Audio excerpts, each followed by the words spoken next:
വയനാട്ടിലെ ദുരന്തം നടന്നിട്ട് ഇന്ന് 6-ാം നാളാണ്. രക്ഷാപ്രവർത്തനം ഏതാണ്ട് അവസാന ഘട്ടത്തിലും.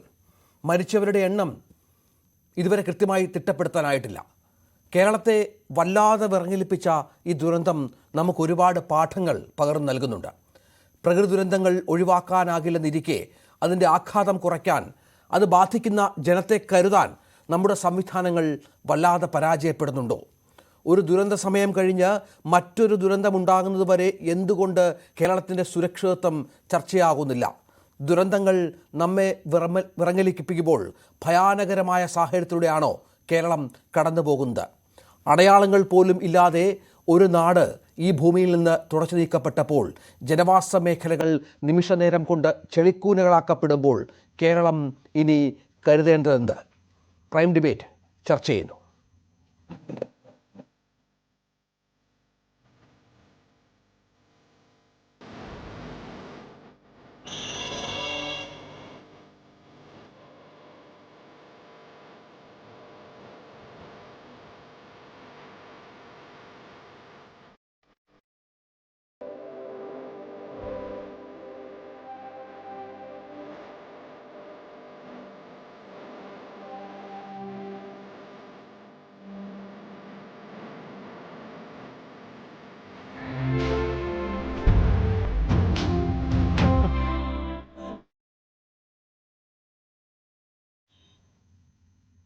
ദുരന്തം നടന്ന് 6-ാം നാളെങ്കിലും നമ്മൾ ഈ വിഷയം ചർച്ച ചെയ്യണം. കാരണം ഇത്തരം ദുരന്തങ്ങൾ, പ്രകൃതി ദുരന്തം ഞാൻ നേരത്തെ പറഞ്ഞതുപോലെ സംഭവിക്കും, അത് സ്വാഭാവികമാണ്. പക്ഷേ അതിനെ പരമാവധി അതിൻ്റെ ആഘാതം കുറയ്ക്കുക എന്നതെങ്കിലും മനുഷ്യ സാധ്യമാണെന്ന് നാം വിശ്വസിക്കുന്നു. Doctor Vijayakumar, assistant professor, university of Kerala; doctor Rajagopal Kammath, ശാസ്ത്ര നിരീക്ഷകൻ; പ്രൊഫസർ ശ്രീകേഷ്, JNU യിൽ നിന്നും; ഒപ്പം doctor Abhilash, advanced centre for atmospheric radar റിസർച്ചിൻ്റെ ഡയറക്ടറാണ് ക്യുസാറ്റിലെ.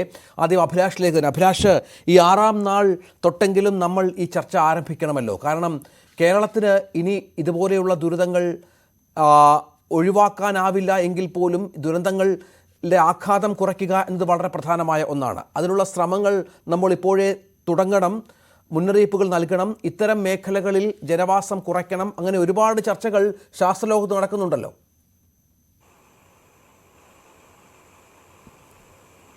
അഭിലാഷ്. അതെ, തീർച്ചയായിട്ടും ഓരോ ദുരന്തങ്ങളും നമ്മൾ കേരളത്തെ ഓരോ പാഠങ്ങൾ പഠിപ്പിച്ചുകൊണ്ടിരിക്കുകയാണ്. കാരണം ഇത് കഴിഞ്ഞ ഒരു 4-5 വർഷമായിട്ട് കേരളത്തിൽ നമ്മൾ അനുഭവിച്ചുകൊണ്ടിരിക്കുന്നതാണ്. ഒരു തരത്തിലെങ്കിൽ മറ്റൊരു തരത്തിലുള്ള ദുരന്തങ്ങൾ. അത് ഓരോ തരത്തിലാണ് നമ്മൾ അനുഭവിക്കുന്നത്. ഒരുപക്ഷെ ഇപ്പോൾ മുണ്ടകയിലുണ്ടായ ദുരന്തം പശ്ചിമഘട്ടത്തിൽ കഴിഞ്ഞ ഒരു 5-6 ദശകങ്ങളിൽ ഉണ്ടായ ഏറ്റവും വലിയ ദുരന്തമായിട്ട് മാറാൻ പോകുന്ന ഒരു അവസരമാണ്. കാരണം ഈ ദുരന്തത്തിൻ്റെ വ്യാപ്തി എത്രത്തോളം ഉണ്ടെന്ന് ഇതുവരെ പോലും നമുക്ക് മനസ്സിലാക്കാൻ സാധിച്ചിട്ടില്ല എന്നുള്ളതാണ് അതിലെ ഏറ്റവും ഖേദകരമായ വസ്തുത എന്ന് പറയുന്നത്. കാരണം എല്ലാ ദുരന്തങ്ങളും വിളിച്ചു പറഞ്ഞിട്ടൊന്നും വരാറില്ല. ദുരന്തങ്ങൾ നമ്മൾ മുൻകൂട്ടി കാണുക, അതിനനുസരിച്ചുള്ള മുൻകരുതലുകൾ എടുക്കുക എന്ന് മാത്രമേ നമുക്ക് ചെയ്യാൻ സാധിക്കുകയുള്ളൂ. ഒരു ദുരന്തമാകുന്നത് അത് നമുക്ക് മുൻകൂട്ടി കണ്ട് അതിനോട് പൊരുത്തപ്പെടാൻ സാധിക്കാത്തപ്പോഴാണ് പല അപകടങ്ങളും അത് ഇത്ര വലിയ ദുരന്തത്തിലേക്ക് മാറുന്നത്. അപ്പോൾ എല്ലാവരും പറയുന്നത് പോലെ ഇത് ലാൻഡ് സ്ലൈഡ് ആയിട്ട് ബന്ധപ്പെട്ട ഒരു ദുരന്തമാണെങ്കിൽ പോലും ഇതിൻ്റെ ഇമ്പാക്റ്റ് വളരെ വലുതായിരുന്നു എന്നുള്ളതാണ്. കാരണം ഇത് മുണ്ടക എന്ന് പറയുന്ന പ്രദേശം അതൊരു ലാൻഡ് സ്ലൈഡ് പ്രോണായിട്ടുള്ള, സസെപ്റ്റബിളായിട്ടുള്ള ഏരിയയാണ്. പ്രത്യേകിച്ചും വയനാടിനെ സംബന്ധിച്ച് വലിയ ശാസ്ത്ര ലോകത്ത് തന്നെ പലതരത്തിലുള്ള ഈ സസെപ്റ്റബിലിറ്റി മാപ്പ് ജനറേറ്റ് ചെയ്തിട്ടുണ്ട്. അത് 2010 എൻസസിൻ്റെ ഉണ്ട്. അതാണ് KSDMA യൂസ് ചെയ്യുന്നത്. അതോടൊപ്പം തന്നെ വിവിധ ഗവേഷണ സ്ഥാപനങ്ങൾ, കേരള യൂണിവേഴ്സിറ്റി ആയാലും, കുഫോസ് ആയാലും, അതോടൊപ്പം തന്നെ GSI ആയാലും, അങ്ങനെ പല മേഖലയിൽ പെട്ടവർ ഉണ്ടാക്കിയിട്ടുള്ള പലതരത്തിലുള്ള സസെപ്റ്റബിലിറ്റി മാപ്പ് തന്നെ വയനാട് ജില്ലയ്ക്കായിട്ടുണ്ട്. അത് ഒരുപക്ഷെ 2019 കവലപ്പാറ പുത്തുമല ദുരന്തത്തിന് ശേഷമാണ് കൂടുതലും വയനാടിനെ ഫോക്കസ് ചെയ്തിട്ടുള്ള ഇത്തരം പല റിപ്പോർട്ടുകൾ പോലും ഉണ്ട്. ഈ ഹ്യൂം സെൻറ്ററിൻ്റെ ഒക്കെ 2020 വയനാടിനെ പറ്റി ഈ ഒരു മേഖലയിൽ തന്നെ ഉള്ള വൾണറബിലിറ്റിയെക്കുറിച്ചുള്ള റിപ്പോർട്ട് അതെനിക്കറിയാൻ കഴിഞ്ഞത് ഇന്ന് അത് പബ്ലിക് ഡൊമൈനൊക്കെ കിട്ടും. അത് ഗവൺമെൻറ്റിന് സബ്മിറ്റ് ചെയ്തിട്ടുള്ള ഒരു റിപ്പോർട്ടാണ്. അപ്പം വയനാടിൻ്റെ ഒരു പ്രത്യേക പശ്ചാത്തലം എന്ന് പറയുന്നത് വയനാടിൻ്റെ ജില്ല മുഴുവനായിട്ടും ഈ ലാൻഡ് സ്ലൈഡ് പ്രോൺ അല്ലെന്നുള്ളതാണ്. വയനാട് ജില്ല മലപ്പുറം ജില്ലയും കോഴിക്കോട് ജില്ലയും കണ്ണൂർ ജില്ലയുമായിട്ട് അതിർത്തി പങ്കിടുന്ന ആ ഒരു പ്ലേറ്റോയുടെ വെസ്റ്റേൺ മാർജിനിലാണ് ഉരുൾപൊട്ടലുകൾ ഏറ്റവും കൂടുതൽ നടക്കാനുള്ള സാധ്യതയുള്ളത്. അത് മൂപ്പനാട്, മേപ്പാടി, വൈത്തിരി, തോണ്ടർനാട്, തവിഞ്ഞാല്, അതുപോലെ തന്നെ അങ്ങ് വടക്ക് തിരുനെല്ലി വരെ, കണ്ണൂരിൻ്റെ അതിർത്തി പങ്കിടുന്ന തിരുനെല്ലി വരെ എത്തുന്ന തരത്തിൽ വയനാടിൻ്റെ പടിഞ്ഞാറൻ മേഖല വൾണറബിളാണ്. അപ്പോൾ ഇവിടെ നമ്മൾ മനസ്സിലാക്കേണ്ടത് ഈ മുണ്ടകയിലുണ്ടായ ദുരന്തത്തിൻ്റെ സമീപത്ത് തന്നെ 1984 CWR ടീമിൻ്റെയും ഡിസാസ്റ്റർ മാനേജ്മെൻറ്റ് അതോറിറ്റിയുടെ മെമ്പർ സെക്രട്ടറിയുടെയും ഒക്കെ പഠനങ്ങളിൽ 1984 മുണ്ടകയിൽ ഒരു ഉരുൾപൊട്ടൽ നടന്നതായിട്ട് സൂചനയുണ്ട്. അതിന് തൊട്ടടുത്ത് തന്നെയാണ് ഏകദേശം അതേ മല പങ്കിടുന്ന പ്രദേശത്ത് തന്നെയാണ് പുത്തുമലയിൽ 2019. അതെ, ശ്രീ അഭിലാഷ് പറഞ്ഞതുപോലെ കവളപ്പാറയിലും പുത്തുമലയിലും തന്നെ നമുക്ക് ദുരന്തം നമ്മൾ നേരിട്ട് കണ്ടവരാണ്, അതിന്റെ ആഘാതം അനുഭവിച്ചവരാണ്. അവിടെയും ഇത്തരം ആളുകളെ പലരെയും ഇപ്പോഴും കിട്ടാനുള്ള സാഹചര്യമുണ്ട്. ഈ വയനാടിന്റെ എല്ലാ ഭാഗങ്ങളിലും ഈ പറഞ്ഞതുപോലെ ദുരന്തത്തിന് അല്ലെങ്കിൽ ലാൻഡ് സ്ലൈഡിന് സാധ്യതയില്ലെങ്കിലും ഈ ലാൻഡ് സ്ലൈഡിന് സാധ്യതയുണ്ട് എന്ന് കൃത്യമായി പ്രവചിക്കപ്പെട്ട സ്ഥലങ്ങളിൽ ഈ ആൾവാസം ഉണ്ടാകുന്നതാണല്ലോ ഈ പ്രശ്നം ഉണ്ടാക്കുന്നത്. അത് പരിഹരിക്കുക എന്നത് ദീർഘകാല വീക്ഷണത്തോടെ ഇത്തരം അപകടങ്ങളുടെ ആഘാതം കുറയ്ക്കാനായി മുന്നോട്ട് വെക്കേണ്ടതുണ്ട്. അത് കർശനമായി കാര്യക്ഷമമായി നടപ്പിലാക്കേണ്ടതുണ്ട്.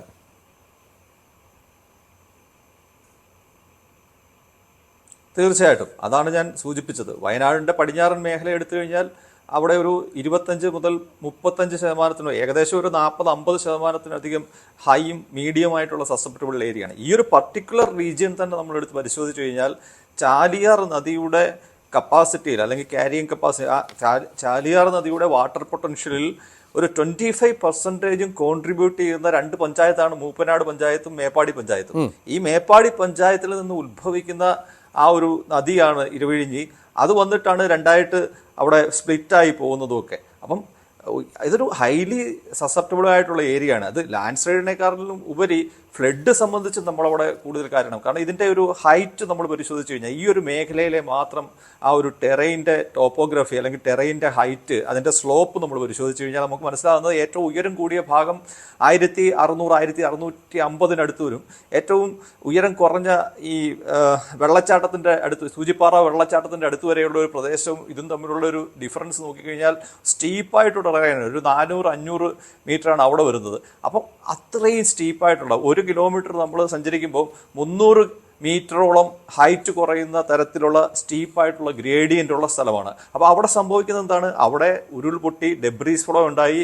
അതായത് ഇതിനുള്ള വാണിങ്ങുകൾ അല്ലെങ്കിൽ ഇൻഡിക്കേഷൻസ് നേരത്തെ തൊട്ടേ നമുക്ക് കിട്ടുന്നുണ്ടായിരുന്നു. കാരണം ഒരു ഉരുൾപൊട്ടൽ ഒറ്റ ദിവസം കൊണ്ടുണ്ടാകുന്ന ഒരു ഫിനോമിനയല്ല. ഒരു ഉരുൾപൊട്ടൽ ഉണ്ടാകണമെങ്കിൽ അതിനെ 2 തരത്തിലുള്ള ഫാക്ടേഴ്സ്, കണ്ടീഷനിങ് ഫാക്ടേഴ്സും ഉണ്ട്, ട്രിഗറിങ് ഫാക്ടേഴ്സും ഉണ്ട്. കണ്ടീഷനിങ് ഫാക്ടേഴ്സ് എന്ന് പറയുന്നത് എപ്പോഴും നമ്മുടെ ഭൂഘടനയും ഭൗമശാസ്ത്രപരമായിട്ടുള്ള ഘടകങ്ങളാണ്. അതിൽ പ്രധാനപ്പെട്ടതാണ് ചരിവ്. അതോടൊപ്പം തന്നെ മേൽമണ്ണാണ് ഏറ്റവും പ്രധാനപ്പെട്ട ഒരു ഘടകം. അതിനുശേഷം വരുന്നത് അതായത് മണ്ണിൻ്റെ ഘടന, എത്തരത്തിലുള്ള മണ്ണാണ് അത്. ആ മണ്ണിൽ അതോടൊപ്പം തന്നെ നമുക്കറിയാം ഈ വെസ്റ്റേൺ ഗാർഡ്സ് എന്ന് പറഞ്ഞു കഴിഞ്ഞാൽ കോടിക്കണക്കിന് വർഷമെടുത്ത് രൂപപ്പെട്ട് അത് ഓൾറെഡി തന്നെ കാലാവസ്ഥാപരമായിട്ടും കാറ്റ്, മഴ, അതുപോലെ തന്നെ കെമിക്കലുമായിട്ടുള്ള വെതറിങ് സംഭവിച്ച് ഒരു ജീർണാവസ്ഥയിലുള്ള മേൽമണ്ണിന് താഴെ ജീർണാവസ്ഥയിലുള്ള പാറയും മണ്ണും ചരടും അവശിഷ്ടങ്ങളും എല്ലാം ചേർന്ന ഒരു സംഗതിയാണ്. അതിന് താഴെ മാത്രമാണ് ഏകദേശം ഒരു ബെഡ് റോക്ക് സ്ട്രോങ് ആയിട്ട് വരുന്നത്. അപ്പോൾ ഈ പ്രദേശം നമ്മൾ പരിശോധിച്ച് കഴിഞ്ഞാൽ ഗൂഗിൾ മാപ്പിലൊക്കെ കണ്ടു കഴിഞ്ഞാൽ മനസ്സിലാകും ഈ ക്രൗൺ എന്ന് പറയുന്ന ആ ഏരിയയിൽ ഒരു വനവിഘടനം എന്നൊക്കെ പറയുന്ന തരത്തിൽ സംഭവിച്ചിട്ടുണ്ട്. കാരണം ഒരു ഫ്രാഗ്മെന്റേഷൻ, ഫോറസ്റ്റ് ഫ്രാഗ്മെന്റേഷൻ എന്നാണ് പറയുന്നത്. അതായത് അവിടെ ഒരു വനമാണെങ്കിൽ പോലും അവിടെ ഒരു മണ്ണിനെ പിടിച്ചു നിർത്തുന്ന തരത്തിലുള്ള വലിയ വൃക്ഷങ്ങളൊന്നുമില്ല. അപ്പോൾ ഇത്തരത്തിൽ അതിന് താഴെ എന്ന് പറയുന്നത് പ്ലാന്റേഷനാണ് കൂടുതലും. അപ്പോൾ അത്തരത്തിൽ ഹൈലി വൾണറബിൾ ആയിട്ടുള്ള ഏരിയയാണ്. അപ്പോൾ അത് നമ്മുടെ സസെപ്റ്റബിലിറ്റി മാപ്പിൽ കണ്ടിട്ടുള്ളതാണ്. അപ്പോൾ ഇവിടെ ട്രിഗറിംഗ് ആയിട്ട് വരുന്നത് മഴയാണ്. അപ്പം അതിനു മുമ്പ് 2 ആഴ്ച കാലമായിട്ട് അവിടുത്തെ കമ്മ്യൂണിറ്റി ബേസ്ഡ് ആയിട്ടുള്ള റെയിൻ മോണിറ്ററിംഗ് നെറ്റ്വർക്കിൽ ഹ്യൂം സെന്ററിന്റെ നേതൃത്വത്തിൽ നടക്കുന്ന ആ ഒരു പ്രവർത്തനത്തിൽ അവരുടെ റെയിൻ ഗേജ് സ്റ്റേഷൻസിൽ 5 ദിവസം കൊണ്ട് 97 സെന്റിമീറ്റർ മഴ കിട്ടി.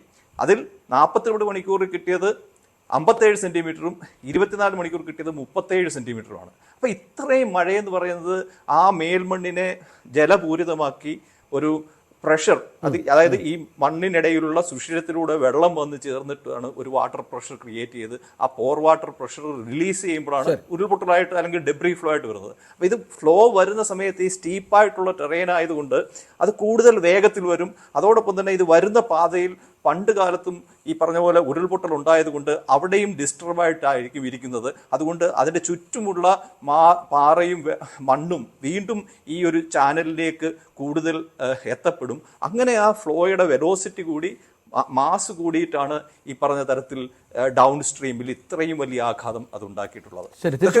ദയവായി തുടരുക അഭിലാഷ്. നമുക്ക് പ്രൊഫസർ ശ്രീകേഷിലേക്ക് കൂടി ഒന്ന് പോകണം. പ്രൊഫസർ ശ്രീകേഷ്, ഇവിടെ ഞാൻ മനസ്സിലാക്കുന്ന കഴിഞ്ഞ 50 വർഷത്തിനിടയിൽ ഈ ലാൻഡ് സ്ലൈഡുകളുമായി ബന്ധപ്പെട്ട് കേരളത്തിൽ 50 വർഷം ഈ ദുരന്തത്തിന് മുൻപ് ഉണ്ടായ മരണം ഏതാണ്ട് 300-ൽ താഴെ മാത്രമാണ്. പക്ഷേ ഈ ദുരന്തത്തിൽ വയനാട്ടിൽ അതിൻ്റെ ഇരട്ടിയിലേറെ ആളുകൾ ഒറ്റ ദുരന്തത്തിൽ മരിക്കുന്ന ഒരു പശ്ചാത്തലം ഒരുങ്ങുകയാണ്.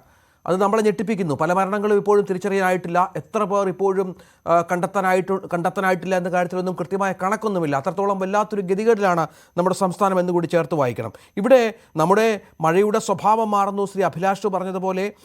ഒപ്പം കേരളത്തിൽ കൂടുതൽ ദുരന്തങ്ങൾ സംഭവിക്കുന്നു. മഴ ഇരട്ടിയാകുന്നു, പശ്ചാത്തലമുണ്ടാകുന്നു, വെള്ളപ്പൊക്കം സംഭവിക്കുന്നു. അങ്ങനെ ആകപ്പാടെ നമ്മുടെ പരിസ്ഥിതി മാറുന്ന ഒരു സാഹചര്യം എത്രത്തോളം ഗൗരവതരമാണ്, അതിനെ ഇനിയുള്ള സമയത്തെങ്കിലും വൈകിയ വേളയിലെങ്കിലും എങ്ങനെ സമീപിക്കണമെന്നാണ് താങ്കൾ മനസ്സിലാക്കുന്നത്?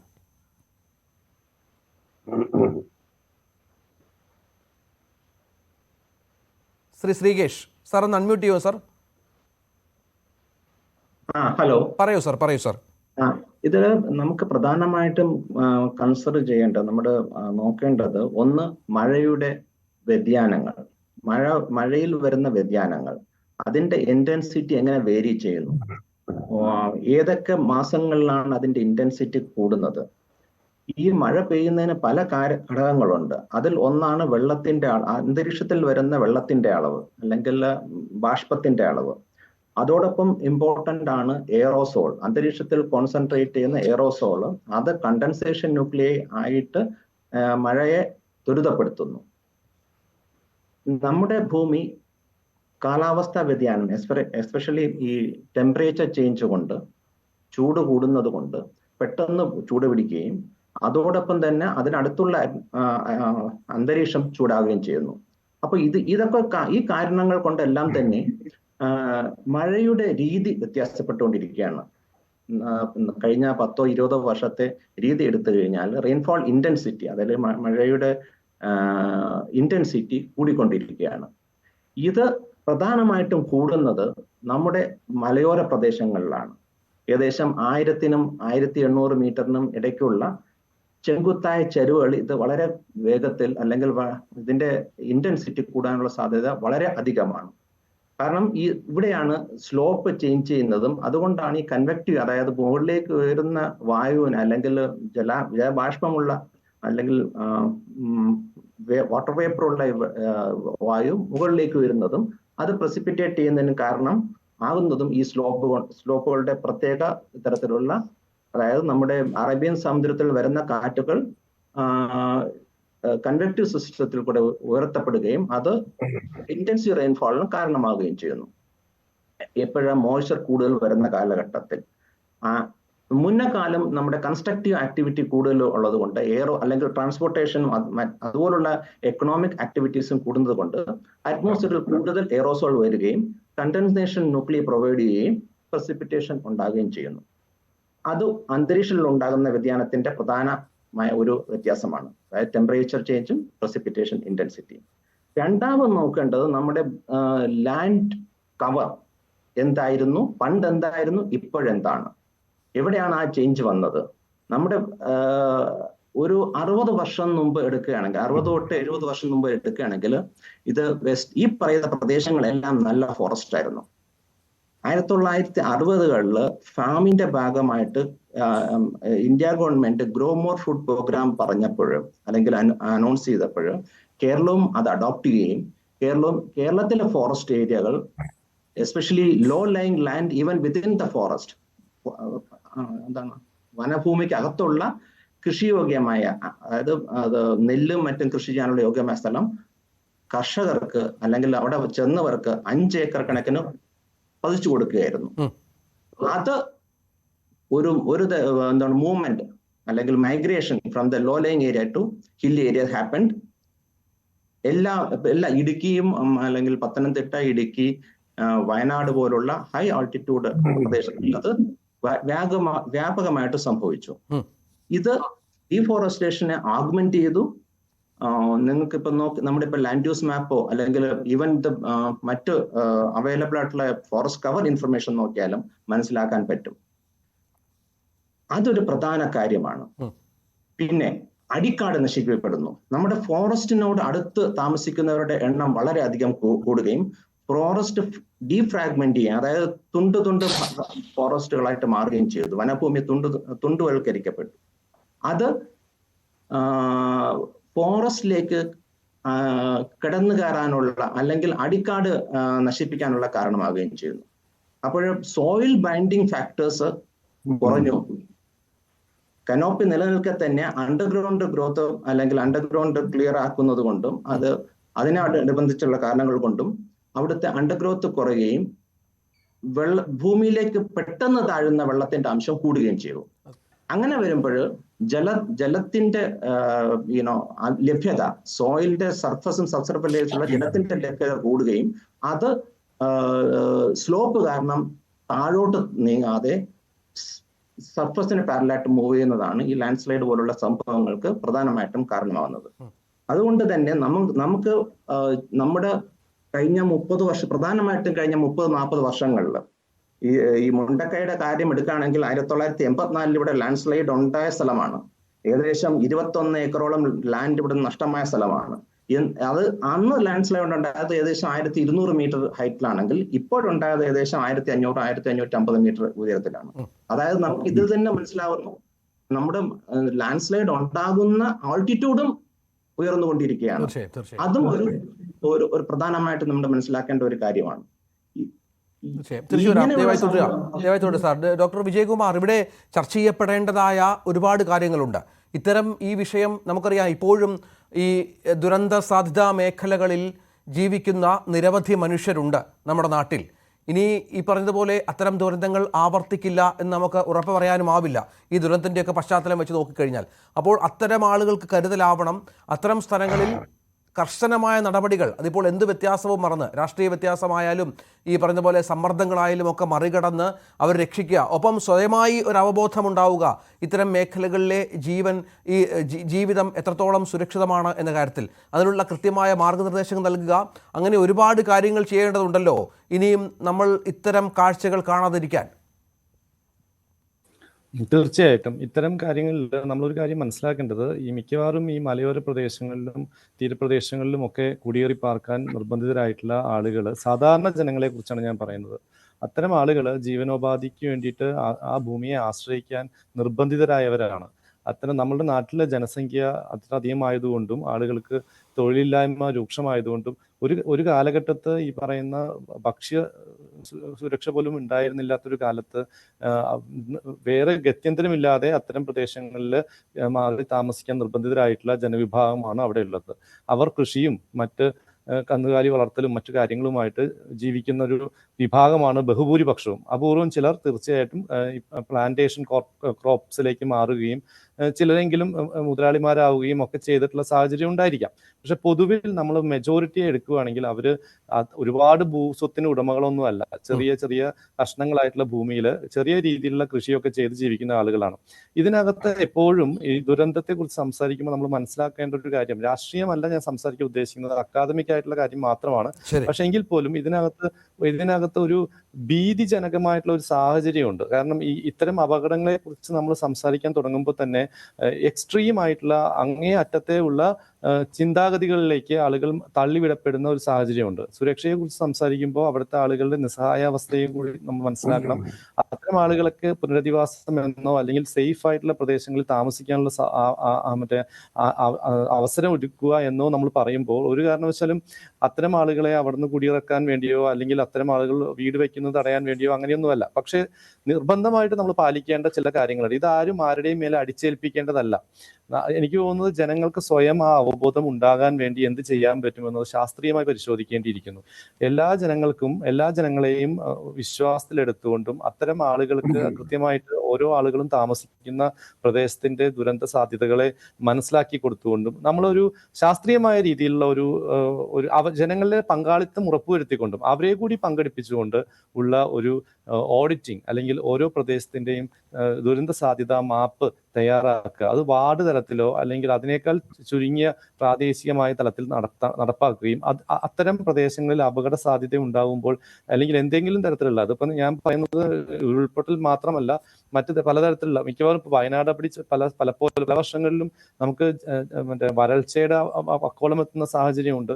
ചില സ്ഥലത്ത് നമ്മൾക്ക് ഇപ്പോഴും അനുഭവിച്ചിട്ടില്ലാത്ത ഒരു സംഭവം, നമുക്ക് ശക്തമായ കാറ്റോട് കൂടിയിട്ടുള്ള മഴ ഇതുവരെ ലഭിച്ചിട്ടില്ല.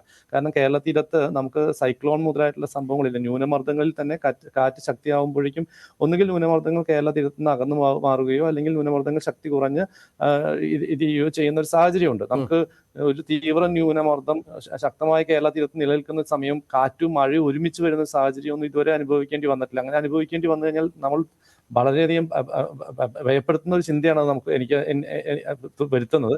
അത്തരം ഒരു സാഹചര്യത്തിൽ ഈ ജനങ്ങൾക്ക് അവർ താമസിക്കുന്ന സ്ഥലത്തെ കുറിച്ചിട്ടുള്ള നല്ല ധാരണ, അതിന് എത്രമാത്രം അപകട സാധ്യതയുണ്ട് ആ പ്രദേശം എന്നുള്ളതിനെ കുറിച്ചുള്ള അവബോധം സൃഷ്ടിക്കുന്നതിന് എന്ത് ചെയ്യാൻ പറ്റുമെന്നുള്ളത് കൂട്ടായി ആലോചിക്കേണ്ട ഒരു സാഹചര്യമാണ് ഇപ്പോൾ നിലവിലുള്ളത്. തീർച്ചയായും. ശ്രീ രാജഗോപാൽ കമ്മത്തോ, ഇവിടെ നമുക്കറിയാം നേരത്തെ 2015 വലിയൊരു വരൾച്ചയെ നമ്മൾ ഫേസ് ചെയ്തു. 2016 ആയപ്പോൾ അത് ഓക്കെയായി. 18 മറ്റും നമ്മൾ വലിയ പ്രളയം കണ്ടു. പിന്നീട് തുടർച്ചയായ ഉരുൾപൊട്ടലുകൾ സംഭവിക്കുന്ന രീതി വരുന്നു. അവിടെയാണ് നമ്മൾ ഈ പറഞ്ഞതുപോലെ ഇതിന് മുൻപുണ്ടായ കവളപ്പാറയും പുത്തുമലയും ഒക്കെ നമ്മളെ വല്ലാതെ വിറങ്ങലിപ്പിച്ചത്. ഇപ്പോൾ വീണ്ടും വയനാട് നമ്മളെ വല്ലാതെ വിഷമിപ്പിക്കുന്ന സാഹചര്യമാണ്. ഇങ്ങനെ നേരത്തെ ശ്രീ അഭിലാഷൊക്കെ പറഞ്ഞതുപോലെ കേരളത്തിൻ്റെ മഴയുടെ സ്വഭാവം മാറുന്നു, കാടിൻ്റെ സ്വഭാവം മാറിയിരിക്കുന്നു, പ്രകൃതിയുടെ സ്വഭാവം മാറിയിരിക്കുന്നു. ഇതൊക്കെ മുൻകൂട്ടി എല്ലാവർക്കും ഈ ദുരന്തം ക്ഷണിച്ചു വരുത്തുന്നതാണെന്ന് എല്ലാവർക്കും അറിയാം താനും. പക്ഷേ ആരും അതിലൊരു കരുതൽ കാണിക്കുന്നില്ല, ഇതിനെ പരിഗണിക്കുന്നില്ല. നമ്മുടെ പ്രയോറിറ്റിയിൽ ഇത്തരം വിഷയങ്ങൾ കടന്നു വരുന്നില്ല. ഈ മരണങ്ങൾ സംഭവിക്കുമ്പോൾ മാത്രം കുറേ സഹായ വാഗ്ദാനങ്ങൾ വരുന്നു, തിരച്ചിൽ വരുന്നു, അതൊരു വലിയ തരത്തിലുള്ള ഒരു ഉദ്യോഗമായി ഏറ്റെടുക്കുന്നു. അല്ലാതെ ഇത് തടയാനുള്ള അല്ലെങ്കിൽ ഇതിന് ഇല്ലാതെ ഇരിക്കാനുള്ള, ഇതിൻ്റെ ആഘാതം കുറയ്ക്കാനുള്ള നടപടികളൊക്കെ സ്വീകരിക്കുന്നതിൽ നമ്മുടെ സംവിധാനങ്ങൾ എത്രത്തോളം കാര്യക്ഷമമാണ് എന്നുള്ളത് വളരെ പ്രധാനപ്പെട്ട ചോദ്യമായി ഉയരേണ്ടതല്ലേ? തീർച്ചയായിട്ടും നമ്മുടെ സംവിധാനങ്ങൾ എല്ലാം പരാജയപ്പെട്ടിരിക്കുകയാണ്. വളരെ മിസറബിളായിട്ട് പരാജയപ്പെട്ടിരിക്കുകയാണ്. ഇത് ഒരു മാൻമെയ്ഡ് ഡിസാസ്റ്ററാണ്. എൻ്റെ ശബ്ദം ചെറിയ പ്രശ്നമുണ്ട്, പ്ലീസ് ഡോണ്ട് മൈൻഡ്. ഇതൊരു ആന്ത്രോപോജനിക് ഡിസാസ്റ്ററാണ്, അതായത് മാൻമെയ്ഡ് ഡിസാസ്റ്റർ. നമ്മൾ പലപ്പോഴായി മുറവിളി കൂട്ടിയിട്ടുണ്ട്. ഇത്തരത്തിലുള്ള സംഭവങ്ങൾ കേരളത്തിലുണ്ടാവും, അതായത് തുടർച്ചയായിട്ടുണ്ടാകും. അതായത് സൂക്ഷിക്കണം, അതായത് വൾണറബിളായിട്ടുള്ള സ്ഥലങ്ങളിൽ യുദ്ധകാലാടിസ്ഥാനത്തിൽ മാറ്റങ്ങൾ വരുത്തണം. അപ്പോൾ അതൊന്നും ഉണ്ടായില്ല എന്നുള്ളതാണ്. കാരണം യാതൊരു വിധത്തിലുള്ള മുൻകരുതലുകളും ഇത്തരത്തിലുള്ള വളരെ സൈക്കോളജിക്കലി സെൻസിറ്റീവ് ആയിട്ടുള്ള ഏരിയയിൽ ചെയ്തില്ല. ഞാൻ ജസ്റ്റ് ഒന്ന് നോക്കിയപ്പോഴത്തേക്കും ഇതിന് ചുറ്റളവിൽ ഏകദേശം 20 കിലോമീറ്റർ ഏരിയൽ ഡിസ്റ്റൻസിൽ ഏകദേശം 40ഓളം ആക്റ്റീവായിട്ടുള്ള ക്വാറികൾ ഞാൻ കണ്ടു.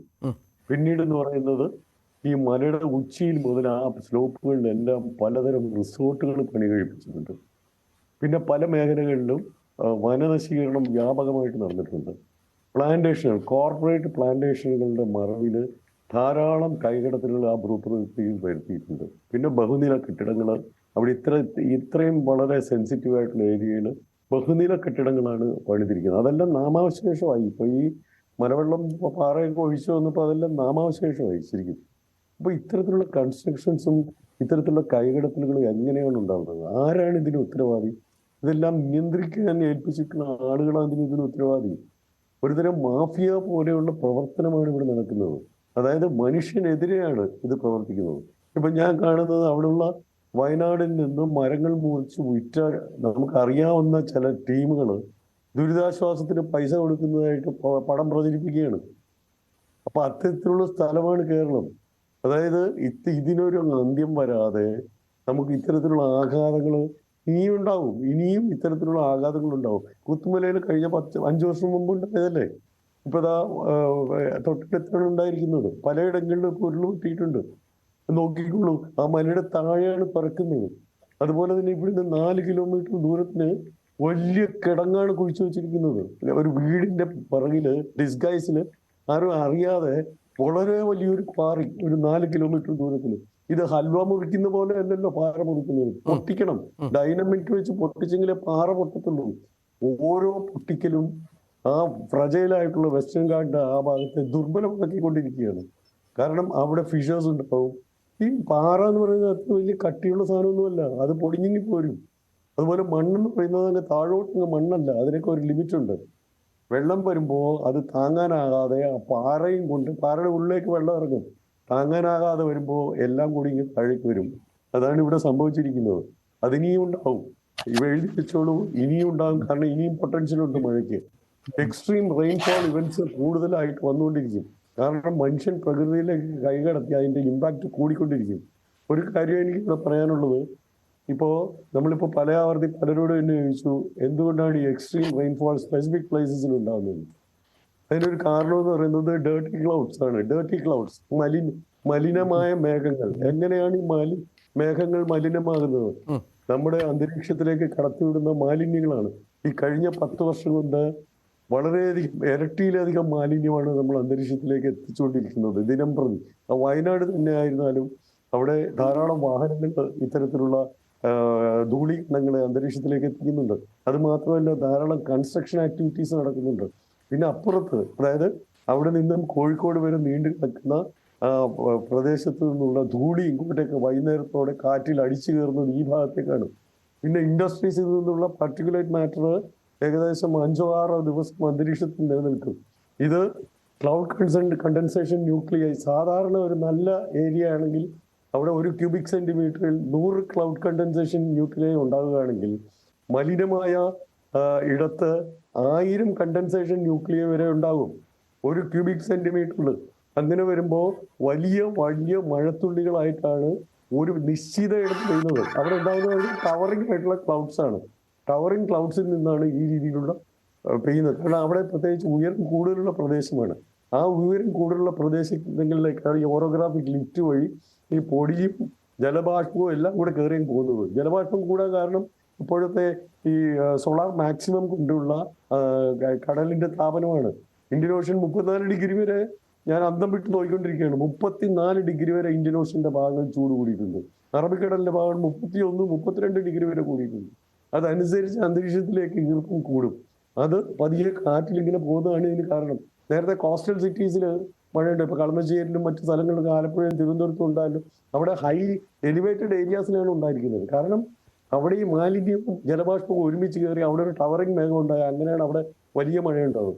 അതാണ് ഈ എക്സ്ട്രീം റെയിൻഫോൾ ഇവന്റ്സിന് കാരണമായിട്ട് വരുന്നത്. അപ്പോൾ നമുക്ക് മാലിന്യം അന്തരീക്ഷത്തിലേക്ക് കടത്തിവിടുന്ന പ്രത്യേകിച്ച് ഒന്നും ചെയ്യാൻ പറ്റത്തില്ല. വാഹനങ്ങൾ തടഞ്ഞിടാനോ ഒന്നും പറ്റത്തില്ല. പക്ഷേ അന്തരീക്ഷം മലിനമാക്കുന്നത് നിർത്തണം. തിരിച്ചു വരാം. അങ്ങനെ ഒരുപാട് കാരണങ്ങളുണ്ട്. ശ്രീ അഭിലാഷ്, ഇവിടെ മഴയുടെ സ്വഭാവത്തെക്കുറിച്ച് അഭിലാഷ് പറഞ്ഞു. അതിപ്പോൾ നമ്മൾ കൃത്യമായി സാധാരണക്കാർക്ക് പോലും മനസ്സിലാകുന്നുണ്ട്. പലരും സംസാരിക്കുമ്പോൾ പറയുന്നുണ്ട് ഈ മഴ എത്ര വലിയ ശക്തമായ മഴ പെയ്യുന്നു, പെട്ടെന്ന് നിൽക്കുന്നു, മഴ പെയ്യുമ്പോൾ അത് അതിശക്തമാകുന്നു, ഇടവിട്ടിടവിട്ടുള്ള മഴ വരുന്നു. അത് ഇപ്പോൾ ഈ പശ്ചിമഘട്ടത്തിലൊക്കെ ആണെങ്കിലും അതിൻ്റെ സ്വഭാവത്തിൽ ഒരുപാട് വ്യത്യാസങ്ങൾ വന്ന പശ്ചാത്തലമുണ്ട്. അപ്പോൾ ഇനിയും സംഭവിക്കാം. ഇത്തരത്തിൽ മാറ്റങ്ങൾ ധാരാളമായി ഉണ്ടാകാം അന്തരീക്ഷത്തിൽ. പൊതുവെ സ്വഭാവം മാറിയ സ്ഥിതിക്ക് അത് വലിയ വലിയ ദുരന്തങ്ങൾക്ക് ഇനിയും കാരണമാകാം. പക്ഷേ അതിനെ കൃത്യമായി പ്രവചിക്കാനും അതനുസരിച്ച് ആ മേഖലയിൽ നടപടിയെടുക്കാനും ഒക്കെയുള്ള സംവിധാനങ്ങൾ പലപ്പോഴും പരാജയപ്പെടുന്നു. ഇപ്പോൾ വയനാട്ടിലും ഉയരുന്നൊരു ആക്ഷേപം അതാണ്, ഈ സംവിധാനങ്ങളുടെ പരാജയം വലിയ കാര്യമായി ഈ ദുരന്തത്തിന് എന്നുള്ളത്. ഈ മുന്നറിയിപ്പുമായി ബന്ധപ്പെട്ട് രാഷ്ട്രീയ പോരാട്ടങ്ങളൊക്കെ അങ്ങോട്ടും ഇങ്ങോട്ടും തുടരുമ്പോഴും അത് കുറച്ചുകൂടി അഡ്വാൻസ്ഡ് ആക്കുക എന്നതും വളരെ പ്രധാനമാണല്ലോ.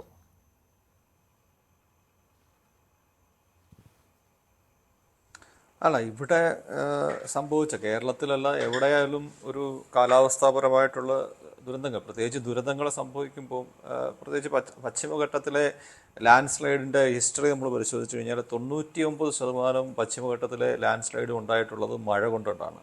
അപ്പോൾ മഴ കൊണ്ടുണ്ടാകുന്നത് കാരണം ട്രിഗറിങ് ഫാക്ടർ മഴയാണ്. അത് പ്രവചിക്കുന്നത് അല്ലെങ്കിൽ അത് കാലാവസ്ഥയുമായിട്ട് ബന്ധപ്പെട്ടിട്ടുള്ള ഒരു വിഷയമായതുകൊണ്ട് ഏറ്റവും കൂടുതൽ വില്ലനായിട്ട് വരുന്നത് കാലാവസ്ഥയാണ്.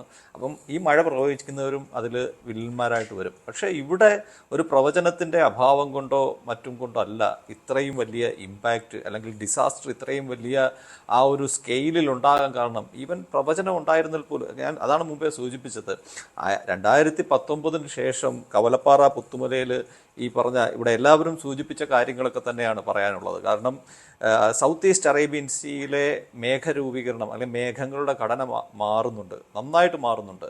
അതിൽ രാജഗോപാൽ സാർ പറഞ്ഞ പോലെ സൗത്ത് ഈസ്റ്റ് അറേബ്യൻ സീയിലെ താപനില കൂടുന്നത് ഒരു കാരണമാകുന്നുണ്ട്. മുമ്പ് സൂചിപ്പിച്ചതുപോലെ അന്തരീക്ഷം കൂടുതൽ അൺസ്റ്റേബിൾ ആകുന്നത് ഒരു കാരണമാകുന്നുണ്ട്. ഒരു പക്ഷേ പൊടിപടലങ്ങളും ഇതിൽ കോൺട്രിബ്യൂട്ട് ചെയ്തിട്ടുണ്ടാകാം. പക്ഷേ എന്നിരുന്നു കഴിഞ്ഞാലും ഈ ടോപ്പോഗ്രാഫി ഓറോഗ്രാഫിക് ലിഫ്റ്റും ഒക്കെ വരുമ്പം ചില മേഖലകൾ മിനി ക്ലൗഡ് ബസ്റ്റിന് ഹോട്ട്സ്പോട്ടായിട്ട് മാറുന്നുണ്ട്. പണ്ട് കാലഘട്ടത്തിൽ ഇത് മംഗലാപുരത്തിന് വടക്കോട്ടായിരുന്നു ഏറ്റവും കൂടുതൽ മഴ കിട്ടുന്ന ആ ഒരു എക്സ്ട്രീംലി ഹെവി റെയിൻ സോൺ നമ്മൾ കണ്ടുവന്നിരുന്നെങ്കിൽ ആ ഒരു സോൺ കുറച്ചുകൂടി സൗത്തേക്ക് എക്സ്പാൻഡ് ചെയ്ത് പല അവസരത്തിലും അത് ഇത്തരം മേഘങ്ങൾ നമ്മുടെ ഒരു കാര്യം മനസ്സിലാക്കണം, ഈ മേഘങ്ങളുടെ 75% കടലിൽ, ഈ മേഘങ്ങൾ എന്ന് പറഞ്ഞു കഴിഞ്ഞാൽ മീസോസ്കെയിൽ ക്ലൗഡ് ക്ലസ്റ്റേഴ്സ് എന്ന് പറയും. അതായത് ഒരു മേഘക്കൂട്ടമാണ്, ഒരു വലിയ സ്ക്വയർ, അതായത് ഒരു ക്ലാസിക്കൽ ക്ലൗഡ് ബേസ്റ്റ് നടക്കുന്ന ആ ഒരു ടൈപ്പുള്ള ഒരു ക്ലൗഡ് ബേസ്റ്റിംഗ് ഒന്നും പോലെ നടക്കുന്നത്. കാരണം മേഘക്കൂട്ടങ്ങൾ ചേർന്നുള്ള ഒരു മീസോസ്കെയിൽ ഓർഗനൈസേഷൻ ഓഫ് ക്ലൗഡ് എന്ന് പറയും. ഒരു മേഘങ്ങളുടെ ഒരു കൂട്ടമാണ് കയറി വരുന്നത് നമ്മുടെ മേഖലയിലേക്ക്. അപ്പോൾ ഒന്ന് വരുന്നതിന് പുറകിൽ അടുത്തതും വന്ന് ഇങ്ങനെ ഫീഡ് ചെയ്തുകൊണ്ടിരിക്കുകയാണ്. അത് കാറ്റിങ്ങനെ നീരാവിയെ കൊണ്ടുവരുന്നു, അത് ഓറോഗ്രാഫിക് ലിഫ്റ്റ് ചെയ്യുന്നു. അപ്പം ഇങ്ങനെയുള്ള ഒരു പാറ്റേണിലാണ് 2019 തന്നെ അത് നമ്മൾ പറഞ്ഞതാണ് മീസോസ്കെയിൽ മിനി ക്ലൗഡ് ബസ്റ്റ് എന്ന് പറയുന്ന സംഭവം.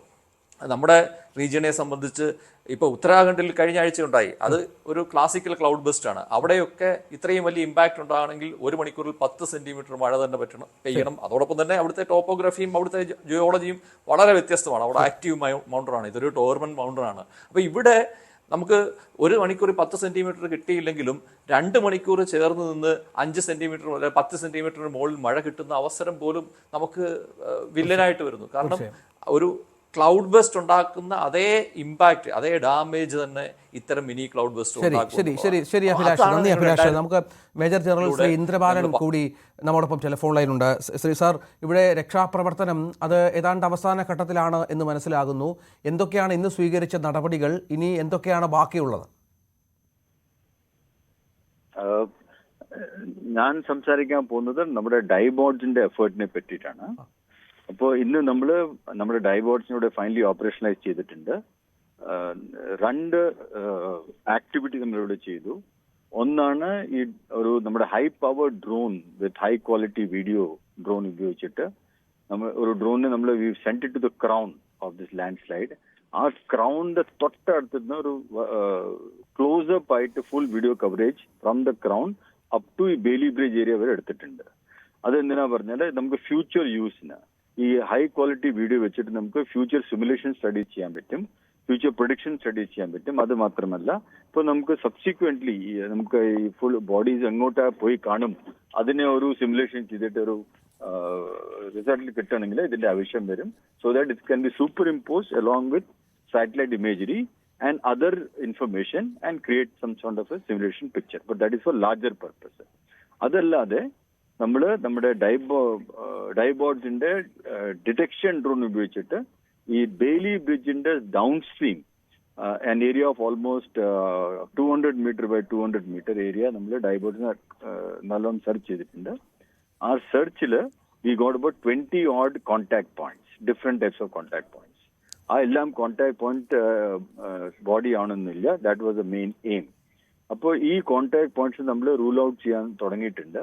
അതിൻ്റെ ഇടയ്ക്ക് നമുക്കൊരു കുറച്ച് സ്ട്രോങ് ആയിട്ട് ബ്രിഡ്ജിന്റെ തൊട്ടടുത്ത് JC പോവാത്ത സ്ഥലത്തിൽ കുറച്ചൊരു ഇൻഫർമേഷൻ കിട്ടി, ഇവിടെ ബോഡി ആവാൻ നല്ല ചാൻസ് ഉണ്ടെന്ന്. വൺ ലോക്കൽ പേഴ്സൺ വന്നിട്ട് പറഞ്ഞു, സാർ ഇവിടെ ബോഡിയുടെ ശവത്തിന്റെ സ്മെല്ലും വരുന്നുണ്ട്, അപ്പോൾ അവിടെ പട്ടിയിലും കുറെ നേരം എഴുതിയിരുന്നു. സോ നിങ്ങൾ കണ്ട പോയിന്റും ശരിയാണ്, ഇവിടെ നല്ല ചാൻസ് ഉണ്ട് അവരും പറഞ്ഞു. So we said it's A good point two start. നമുക്ക് പോയിട്ട് അതിനെ ഡിഗ് ചെയ്യാം. അപ്പോൾ with the help of field station അവിടെ ഡിഗ് ചെയ്തപ്പോൾ we got 2 items. One is a rolled up wire mesh. അതിൽ മണ്ണ് നിറഞ്ഞിട്ട് ഒരു 2 feet dia by 5 feet long, correct ആയിട്ട് ഒരു ലെസ് ദൻ 1 meter ഡെപ്തിൽ നമ്മൾ അനുമാനിച്ച ഡെപ്തിൽ കിടക്കുന്നുണ്ടായിരുന്നു. വേറൊരു സ്പോട്ടിൽ ഈ phone electrical pole similar length ആയിട്ട് അവിടെ കിടക്കുന്നത്. അപ്പോൾ while from the point of view of getting success of human body, ആ ഫുൾ സക്സസ് കിട്ടിയിട്ടില്ല. പക്ഷെ പാർഷ്യൽ സക്സസ് ഭൂമിയുടെ അകത്ത് നോക്കിയിട്ട് ഒരു ഫോറിൻ ഒബ്ജക്റ്റ് അവിടെ ഉണ്ട്, ആ പ്രൊഡിക്ഷൻ ചെയ്യാനുള്ള സക്സസ് നമുക്ക് കിട്ടിയിട്ടുണ്ട്. അപ്പോൾ ഇനിയാണ് നമുക്ക് രാത്രി ഇരുന്നിട്ട് ഈ 20-25 പോയിന്റ്സ് നമുക്ക് കിട്ടിയ പോയിന്റ്സിനെ നമ്മൾ ഡേറ്റ അനലിറ്റിക്സ് ചെയ്തിട്ട് കമ്പാരേറ്റീവ് അനലിറ്റിക്സ് ചെയ്തിട്ട് വിൽ റൂൾ ഔട്ട് ഏതൊക്കെയാണ് unlikely to be something different other than human body. അത് ചെയ്യാനായിട്ട് ശ്രമിക്കും. പിന്നെ അത് മാത്രമല്ല, ചെയ്ത ശേഷമാണ് നമുക്ക് we have to identify human body ആവാൻ ഏതാണ് ചാൻസ് ഉള്ളത്. ഇതിന്റെ ഇഷ്യൂ നമുക്ക്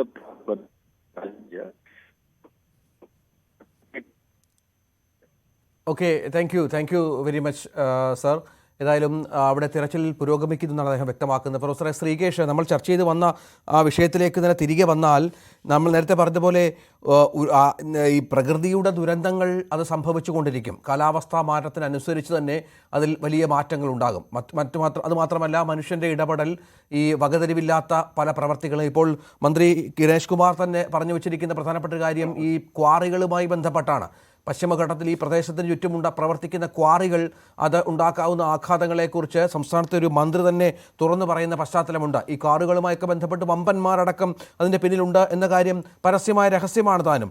ഇത്തരം ഈ മുന്നറിയിപ്പ് സംവിധാനങ്ങളെ കുറ്റപ്പെടുത്തുന്നതിനൊപ്പം മനുഷ്യനിർമ്മിതമായ ഒരു ദുരന്തമായി ഇത് മാറുന്നതിന് പിന്നിൽ നേരത്തെ ശ്രീ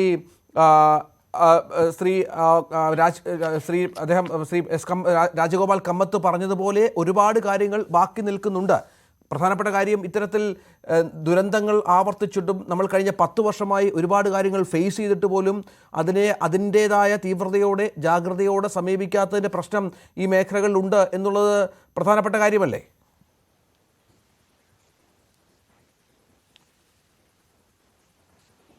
സാർ ഒന്ന് അൺമ്യൂട്ട് ചെയ്യണേ. നമ്മുടെ മുൻകാലങ്ങളിലുണ്ടായ ഇതുപോലുള്ള കലാമിറ്റീസിൽ നിന്ന് പാഠം മുഴുവനായിട്ടും ഉൾക്കൊണ്ടിട്ടില്ല എന്നാണ് എനിക്ക് പറയാനുള്ളത്. ഇൻഫാക്ട് ഇതൊരു ഈവൻ കഴിഞ്ഞ വർഷം മുമ്പുണ്ടായ ലാൻഡ് സ്ലൈഡ്സിലും നമ്മുടെ ആവശ്യമായ പാഠം ഉൾക്കൊണ്ടില്ല. നമ്മുടെ സംസ്ഥാനത്ത് തന്നെ ഇതിനാവശ്യമായ പല നോളജും അവൈലബിൾ ആണ്. ഫോർ എക്സാമ്പിൾ, നമ്മുടെ അമൃത വിശ്വവിദ്യാലയത്തിലെ ഒരു റിസർച്ച് ടീം, അത് ഡോക്ടർ മനീഷയുടെ നേതൃത്വത്തിലുള്ള ഒരു റിസർച്ച് ടീം 2 എക്സ്പെരിമെന്റൽ പ്രോജക്റ്റുകൾ ചെയ്തിട്ടുണ്ട്. ഒന്ന് ഇടുക്കിയിലും വേറൊന്ന് സിക്കിമിലും. ഇവർ 4 വാർണിംഗ് ഇഷ്യൂ ചെയ്യുന്നുണ്ട്. സെൻസർ ബേസ്ഡ് ടെക്നോളജി ഉപയോഗിച്ചിട്ട് ആർട്ടിഫിഷ്യൽ ഇന്റലിജൻസും real time knowledge gathering and dissemination ടെക്നോളജികൾ ഉപയോഗിച്ചിട്ടും ഇതിന്റെ പ്രഡിക്ഷൻ ചെയ്തിട്ടുണ്ട്. ഞാൻ വായിച്ച വാർത്ത ശരിയാണെങ്കിൽ ഇടുക്കിയിൽ ഈ വർഷം തന്നെ അവര് പ്രഡിക്റ്റ് ചെയ്യുകയും ജില്ലാ കളക്ടറും മറ്റു ഉദ്യോഗസ്ഥരും പ്രിക്കോഷൻസ് എടുത്തതുകൊണ്ട്, അതായത് സമയത്തിന് ആൾക്കാരെ ആ പ്രദേശങ്ങളിൽ നിന്ന് ഒഴിച്ചതുകൊണ്ട് വലിയ അപകടം ഉണ്ടാകാതെ രക്ഷപ്പെട്ടു എന്ന് വായിക്കാനിടയായി. അത് ശരിയാണെന്ന് ഞാൻ കരുതുന്നു. ഇതുപോലുള്ള ഇന്റർവെൻഷൻസ്, ഈ പരീക്ഷണം ഇവർ നടത്തിയത്, ഇതുപോലുള്ള experimental studies we need to implement across the Western Ghats. അതായത് സെൻസിറ്റീവ് ഏരിയാസ്, എസ്പെഷ്യലി രാജഗോപാലും മറ്റും പറഞ്ഞ സെൻസിറ്റിവിറ്റി സോൺ, ഞാൻ അത് റീഇറ്ററേറ്റ് ചെയ്യുന്നു. അതായത് 1000 തൊട്ട് 1800 അല്ലെങ്കിൽ 1600 മീറ്ററിന് ഇടയിലുള്ള ആ മലയോര പ്രദേശങ്ങൾ സെൻസിറ്റീവ് ഏരിയ ഐഡന്റിഫൈ ചെയ്ത് അവിടെ സെൻസർ ബേസ്ഡ് ഇൻഫർമേഷൻ ടെക്നോളജി ഉപയോഗിച്ചുകൊണ്ട് റിയൽ ടൈം ഡേറ്റ ഗാദറിങ്ങും ഇൻഫർമേഷൻ ഗാദറിംഗ് നടത്തിയിട്ട് അതുപോലെ തന്നെ റിയൽ ടൈം പ്രഡിക്ഷന് വേണ്ടിയുള്ള ടെക്നോളജി യൂസ് ചെയ്യണം. അതിന് ഇവരെ പോലുള്ള അമൃത വിശ്വവിദ്യാലയത്തിൽ ടീമിനെ പോലുള്ള മറ്റു ടീമുകളെയും കേരളത്തിൽ അങ്ങോളം ഇങ്ങോളം ഉള്ള യൂണിവേഴ്സിറ്റികളിൽ തുറയോ അല്ലെങ്കിൽ കോളേജുകളിൽ കൂടെയോ ഡെവലപ്പ് ചെയ്യേണ്ടതാണ്. അങ്ങനെ ഒരു നെറ്റ്വർക്ക് ഉണ്ടാക്കിയെടുക്കാൻ കഴിഞ്ഞാൽ നമ്മുടെ തലത്തിലുള്ള നമ്മുടെ കേരളത്തിനകത്തുള്ള ടെക്നോളജി തന്നെ ഉപയോഗിച്ച് നമുക്ക് കുറെയൊക്കെ ഇതിൽ ആശ്വാസം കണ്ടെത്താൻ കഴിയണം. വേറൊരു കാര്യം പറയാനുള്ളത്, നമ്മുടെ ഒരു പ്രോട്ടോകോൾ ഉണ്ടാക്കിയെടുക്കേണ്ട വളരെ അത്യാവശ്യമാണ്. മഴ, ഇതുപോലുള്ള മഴ ഇനിയും ഉണ്ടാവാം, ഇതുപോലുള്ള സിറ്റുവേഷൻ ഇനിയും ഉണ്ടാകാം. അങ്ങനെ ഉണ്ടാവുന്നുണ്ടെങ്കിൽ എന്തൊക്കെ ടെക്നോളജികൾ അവൈലബിൾ ആണ്, എത്ര വേഗത്തിൽ നമുക്ക് ആക്ട് ചെയ്യാൻ പറ്റും. ഇതുപോലുള്ള ഒരു ലാൻഡ് സ്ലൈഡ് ഒരു സ്ഥലത്ത് ഉണ്ടായിക്കഴിഞ്ഞാൽ അത് ഏതറ്റം വരെ പോവാം. ഫോർ എക്സാമ്പിൾ, ഇവിടെ ഒരു കമ്പാരിസൺ നമുക്ക് വളരെ ഇമ്പോർട്ടന്റ് ആണ്. 1984 ലാൻഡ് സ്ലൈഡ് 1240 മീറ്ററിലാണ് ഉണ്ടായതെങ്കിൽ ഇപ്പോഴുണ്ടായ ലാൻഡ് സ്ലൈഡ് 1550, ഏകദേശം 300 മീറ്റർ അതിനും മുകളിലാണ്. അന്ന് 1.5 കിലോമീറ്റർ മാത്രമാണ് ആ ലാൻഡ് സ്ലൈഡ് പോയതെങ്കിൽ ഇന്ന് അത് 8 കിലോമീറ്റർ ഡൗൺ സ്ട്രീം വരെ പോയിരിക്കുകയാണ്. അപ്പൊ നമുക്ക് മനസ്സിലാക്കാൻ പറ്റുന്നത് എത്ര ക്വാണ്ടിറ്റിയിലാണ് ഈ മണ്ണ് റിമൂവ് ചെയ്യപ്പെട്ടിട്ടുള്ളത് എന്ന് നമുക്ക് മുന്നത്തെയും ഇപ്പോഴത്തെയും ഇൻസിഡന്റ് കൊണ്ട് അറിയാൻ പറ്റും. പിന്നെ രണ്ടാമത്തെ ഒരു കാര്യം, നമ്മുടെ ഡോക്ടർ വിജയകുമാർ സൂചിപ്പിച്ചതുപോലെ മനുഷ്യന് ലൈവ്ലിഹുഡ് ആവശ്യമാണ്.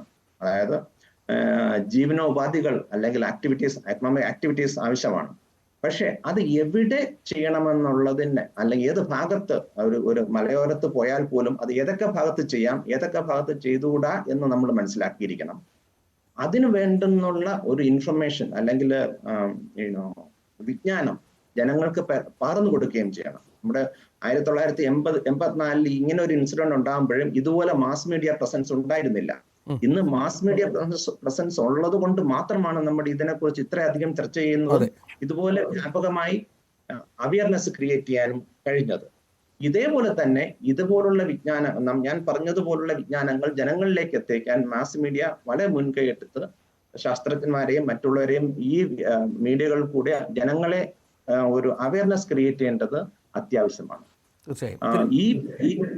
ഈ പ്രദേശങ്ങളിൽ പ്രധാനമായിട്ടും ഇത്രയധികം കാഷ്വാലിറ്റീസ് ഉണ്ടായത് പ്രധാനമായിട്ടും ഇവർ താമസിച്ചിരുന്ന റിവറിന്റെ വളരെ അടുത്താണ്.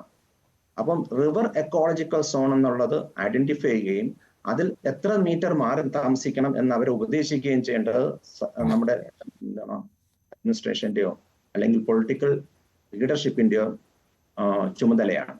അതിന് ജില്ലാ ഭരണകൂടവും സംസ്ഥാന ഭരണകൂടവും മുൻകൈ എടുത്ത് മുന്നോട്ട് പോകേണ്ടതാണ്. പിന്നെ ഇതിനോടൊപ്പം തന്നെ വേറൊരു കാര്യം കൂടെ ഞാൻ പറയാൻ ആഗ്രഹിക്കുന്നു. നമ്മുടെ ഇപ്പോഴെല്ലാം ചർച്ച ചെയ്യുന്നത് ഡിസാസ്റ്ററിനെ കുറിച്ച് മാത്രമാണ്. നമ്മുടെ ഇതോടൊപ്പം തന്നെ പുനരധിവാസത്തെ കുറിച്ചും ചർച്ച ചെയ്യേണ്ടത് വളരെ അത്യാവശ്യമാണ്. എത്ര കാലം ഇങ്ങനെ ഇവരുടെ സ്കൂളുകളിലോ അല്ലെങ്കിൽ മറ്റു പൊതു സ്ഥലത്തോ താമസിക്കാൻ പറ്റും, അല്ലെങ്കിൽ താമസിപ്പിക്കാൻ പറ്റും. നമുക്ക് വളരെ അത്യാവശ്യമായിട്ട് ഏകദേശം എനിക്ക് തോന്നുന്നു ഏകദേശം 8,000-ഓളം ആൾക്കാർ ഇവിടെ അഫക്ട് ചെയ്തിട്ടുണ്ട്. 600 തൊട്ട് അല്ലെങ്കിൽ 600 തൊട്ട് 800 വരെ കുടുംബങ്ങൾ പലയിടത്തായിട്ട് ചേറി താമസിക്കുന്നുണ്ട്. അവരെയൊക്കെ തിരിച്ചു അല്ലെങ്കിൽ സ്ഥിരമായിട്ട് ഒരു സ്ഥലത്ത് താമസിക്കാനുള്ള റെസ്പോൺസിബിലിറ്റി നമ്മുടെ സർക്കാരിനും നമുക്കും എല്ലാവർക്കും ഉണ്ട്. അപ്പൊ അതിനെന്ത് ചെയ്യാൻ പറ്റും? അവർക്ക് എങ്ങനെ താമസ സൗകര്യം വളരെ ഷോർട്ട് ഡ്യൂറേഷനിൽ ചെയ്യാൻ പറ്റും? പുതിയ ടെക്നോളജികൾ ആയിട്ടുള്ള 3D പ്രിന്റിങ്ങോ അങ്ങനെയുള്ള, ഇപ്പം മദ്രാസ് IIT-ൽ 2021 ഇതിന്റെ ടെക്നോളജി ഡെമോൺസ്ട്രേറ്റ് ചെയ്തിട്ടുണ്ട്. അങ്ങനെ ആണെങ്കിൽ വളരെ മിനിമം തുകയ്ക്ക് പോലും വീടുകൾ ഉണ്ടാക്കാൻ പറ്റുന്നതാണ്. അങ്ങനെ ഒരു ടെക്നോളജി കൊണ്ടുവരാനുണ്ടെങ്കിൽ അങ്ങനെയുള്ള പുതിയ കാര്യങ്ങളിലേക്ക് നമ്മുടെ തീർച്ചയായും വളരെ പ്രധാനപ്പെട്ട ഒരു നിർദ്ദേശമാണത്. ഡോക്ടർ വിജയകുമാർ, ഇവിടെ നമുക്കൊരു ഡിസാസ്റ്റർ പോളിസി ഉണ്ട്. ഒരു 10-15 വർഷമായി 2010 നിലവിൽ വന്ന ഒരു പോളിസി ഉണ്ട്. അതുമായി ബന്ധപ്പെട്ട ചില നടപടികളെങ്കിലും ഉണ്ടായിട്ടുണ്ട്. പക്ഷേ അത് കാര്യക്ഷമമല്ല. അത് സാഹചര്യങ്ങളനുസരിച്ച് അത്തരം കാര്യങ്ങളിൽ മാറ്റം വരണം. ഞാൻ നേരത്തെ പറഞ്ഞ പോലെ പ്രയോറിറ്റി ലിസ്റ്റിൽ ഇത്തരം കാര്യങ്ങൾ ഉൾപ്പെടുത്തുകയും അതനുസരിച്ചുള്ള സംവിധാനങ്ങൾ ഒരുക്കുകയും ചെയ്യണം. ഒപ്പം വ്യാപകമായി തന്നെ ഈ മുന്നറിയിപ്പുമായി ബന്ധപ്പെട്ട് ഈ ലാൻഡ് സ്ലൈഡ് മുന്നറിയിപ്പുമായി ബന്ധപ്പെട്ട് പരാജയമുണ്ടായി എന്ന ആക്ഷേപം ഉയരുന്ന പശ്ചാത്തലമുണ്ട്. അപ്പോൾ അത്തരം കാര്യങ്ങളിലൊക്കെ കുറച്ചുകൂടി കാര്യക്ഷമമായ ഇടപെടൽ ഉണ്ടായാൽ ഇതിൻ്റെ തീവ്രത കാര്യമായി കുറയ്ക്കാൻ സാധിക്കുമല്ലോ. തീർച്ചയായിട്ടും.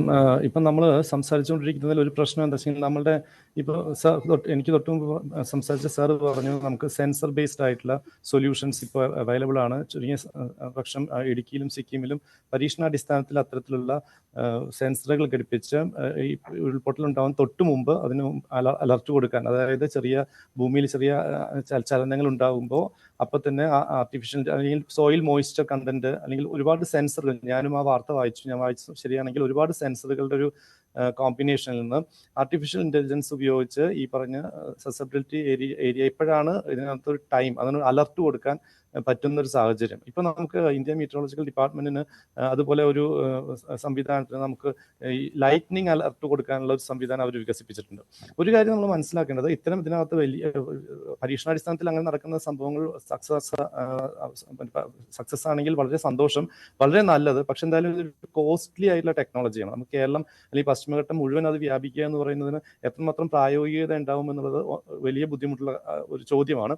പക്ഷെ അതേസമയം തന്നെ നമുക്ക് വേറൊരു കാര്യം നമ്മൾ മനസ്സിലാക്കാം, നമുക്ക് ലഭ്യമായിട്ടുള്ള അറിവുകൾ നമ്മൾ പരമാവധി പ്രാദേശിക തലത്തിൽ ഉപയോഗപ്പെടുത്താൻ നമ്മൾ ഇപ്പോഴും പ്രാപ്തരായിട്ടുണ്ടോ എന്നുള്ള ഒരു വലിയ സംശയമുണ്ട്. ഉദാഹരണത്തിന് ഇപ്പൊ നമുക്ക് അറിയാം, കേരളത്തിലെ ഓരോ പഞ്ചായത്ത് തലത്തിലും നമുക്ക് കൃത്യമായിട്ടുള്ള പ്രഡിക്ഷൻ കിട്ടുവാണെങ്കിൽ വളരെ നല്ലതാണ്. ഇപ്പോഴത്തെ നിലവിലുള്ള സാഹചര്യപ്രകാരം ഓൾ ഇന്ത്യയിൽ നമുക്ക് ഡിസ്ട്രിക്ട് വൈസ് ആണ് അല്പമെങ്കിലും വിശ്വസനീയവും റിലയബിളുമായിട്ടുള്ള ഒരു പ്രഡിക്ഷൻ അവൈലബിൾ ആയിട്ടുള്ളത്. അപ്പോൾ ജില്ലാ തലത്തിൽ അങ്ങനെ ഒരു ജില്ലയ്ക്ക് യെല്ലോ അലർട്ട് അല്ലെങ്കിൽ ഓറഞ്ച് അലർട്ട് അല്ലെങ്കിൽ റെഡ് അലർട്ട് അങ്ങനത്തെ ഒരു അലർട്ട് സംവിധാനം കൊടുക്കാൻ വേണ്ടി ഇന്ത്യ മീറ്ററോളജിക്കൽ ഡിപ്പാർട്ട്മെന്റ് ആയിരക്കണക്കിന് കോടി രൂപയാണ് ചെലവഴിക്കുന്നത്. കാരണം ഇത്തരം ഒരു പ്രവചന സംവിധാനത്തിന്റെ ചിലവ് എന്ന് പറയുന്നത് നമ്മൾ വിചാരിക്കുന്ന പോലെ ചെറിയതല്ല. അത്തരം ഒരു ഡിസ്ട്രിക്ട് ലെവലിലെങ്കിലും നമുക്ക് റിലയബിൾ ആയിട്ടുള്ള വിശ്വാസയോഗ്യമായിട്ടുള്ള ഡിപ്പെൻഡ് ചെയ്യാവുന്ന ഒരു തരത്തിലുള്ള അലർട്ട് സംവിധാനം ഇപ്പോൾ നിലവിലുണ്ട്. പക്ഷെ അത് തന്നെ പ്രാദേശിക തലത്തിലേക്ക് നമുക്ക് ഉപയോഗപ്പെടുത്തുമ്പോൾ നമുക്ക് വളരെയധികം ബുദ്ധിമുട്ടുണ്ട്. അതെന്താ വെച്ചെങ്കിൽ നമുക്ക് ഇനിയിപ്പോൾ ഓരോരുത്തരും വന്ന് ഈ ഒരു വീടിന്റെ തൊട്ടടുത്ത് എവിടെ പ്രശ്നം ഉണ്ടാവുമെന്ന് പറഞ്ഞു തരും എന്നുള്ള ഒരു പ്രതീക്ഷയാണ്. അങ്ങനെ ഒരിക്കലും പ്രതീക്ഷിക്കാൻ പറ്റില്ല. കാരണം കാലാവസ്ഥയാണ്, പ്രത്യേകിച്ച് ട്രോപ്പിക്കൽ വെതർ നമുക്ക് പ്രഡിക്റ്റ് ചെയ്യാൻ വളരെ പ്രയാസമാണ്.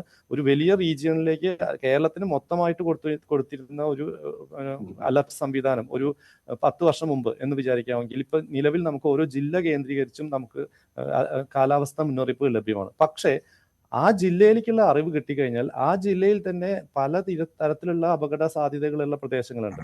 അപ്പം മഴ പെയ്താൽ പ്രശ്നം ഉണ്ടാവുന്ന, ഇത്ര സെന്റിമീറ്റർ മഴ പെയ്താൽ പ്രശ്നം ഉണ്ടാവുന്ന പ്രദേശമുണ്ട്, അത്ര സെന്റിമീറ്റർ മഴ പെയ്താൽ പ്രശ്നമില്ലാത്ത സ്ഥലമുണ്ട്. അത് മനസ്സിലാക്കി അതിനനുസരിച്ച് പ്രാദേശികമായിട്ട് എന്ത് ഇടപെടലുകൾ, എന്ത് മുന്നറിയിപ്പുകൾ അല്ലെങ്കിൽ എന്ത് നടപടികൾ കൈക്കൊള്ളണം എന്നുള്ളത് ആ പ്രാദേശിക ഭരണകൂടങ്ങളോ അല്ലെങ്കിൽ പ്രാദേശിക ജനങ്ങളുടെ കൂട്ടായ്മയോ, ഞാനത് ഭരണകൂടങ്ങളുടെ മാത്രം ചുമതലയായിട്ട് പറയില്ല, കാരണം ഭരണകൂടങ്ങൾക്ക് ഒരുപാട് നിർവഹണ പ്രവർത്തനങ്ങളുണ്ട്. അതിനകത്ത് നമുക്ക് അതിനു വേണ്ടിയിട്ടുള്ള ഒരു സംവിധാനം പ്രാദേശിക തലത്തിൽ നമുക്ക് ഉരുത്തിരിയേണ്ടതുണ്ട്. അപ്പോൾ ഈ പറയുന്ന വയനാട് ജില്ലയ്ക്ക് ഈ പറഞ്ഞ ദിവസം ഓറഞ്ച് അലർട്ട് ഉണ്ടായിരുന്നു. അതേസമയം ഓറഞ്ച് അലർട്ട് എന്ന് പറയുന്നത് നമുക്കൊരു 10 സെന്റിമീറ്ററിൽ കൂടുതൽ മഴ പെയ്യാൻ, വ്യാപകമായി 10 സെന്റിമീറ്ററിൽ കൂടുതൽ മഴ പെയ്യാൻ സാധ്യതയുള്ളപ്പോഴാണ് നമ്മൾ ഓറഞ്ച് അലർട്ട് കൊടുക്കുന്നത്. റെഡ് അലർട്ട് എന്ന് പറയുന്നത് 20 സെന്റിമീറ്റർ കൂടുതൽ, അതിന്റെ ഇരട്ടി മഴ അവിടെ പെയ്തു, അത് വേറെ വിഷയം. പക്ഷെ വയനാട് ജില്ലയിൽ എല്ലായിടത്തും പ്രശ്നം ഉണ്ടായില്ല.